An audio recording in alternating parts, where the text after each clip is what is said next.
At its height in the late 11th century, the Seljuk Empire dominated the medieval world.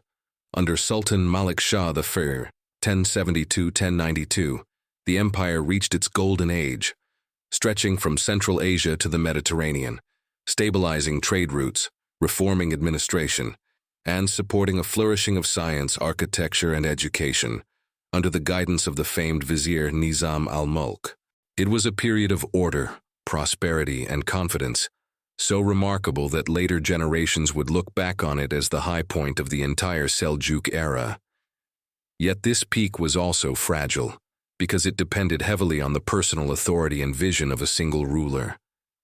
When Malik Shah died unexpectedly in 1092, the empire was thrown into turmoil.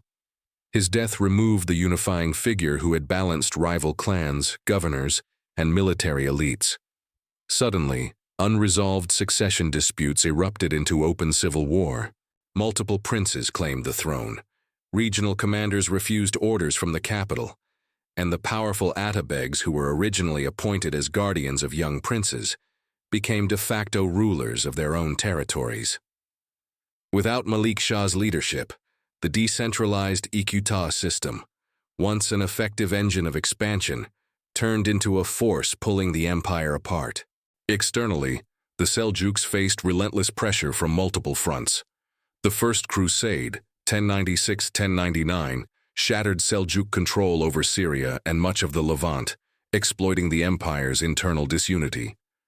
To the east, rising powers such as the Khwarezmian Empire challenged Seljuk authority in Iran and Central Asia, and in Anatolia, the once mighty Sultanate of Rum, born from the aftermath of Manzikert, was weakened by both internal divisions and external attacks, eventually falling to the Mongols in the mid-13th century.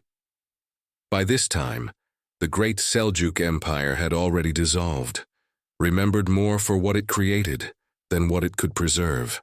The fall of the Seljuks offers profound lessons. First, their story shows how institutions must be built to outlast individual leaders.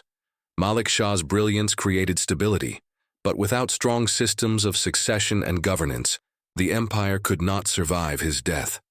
Second, decentralization is a double-edged sword. While it allows rapid expansion, it can also undermine long-term unity if regional authorities gain more power than the center.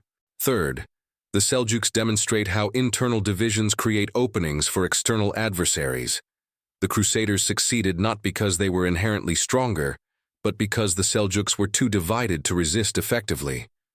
And finally, the Seljuk collapse reminds modern states that adaptability is essential. Those who fail to respond to changing political, economic, and military challenges risk being overtaken by more unified or innovative rivals. By the mid-13th century, the great Seljuk Empire as a unified power had vanished, yet its legacy lived on. In the Persian bureaucratic tradition it revived, in the architectural and scientific achievements it sponsored, and most significantly, in the political and cultural groundwork it laid for future empires including the Ottomans and the Safavids.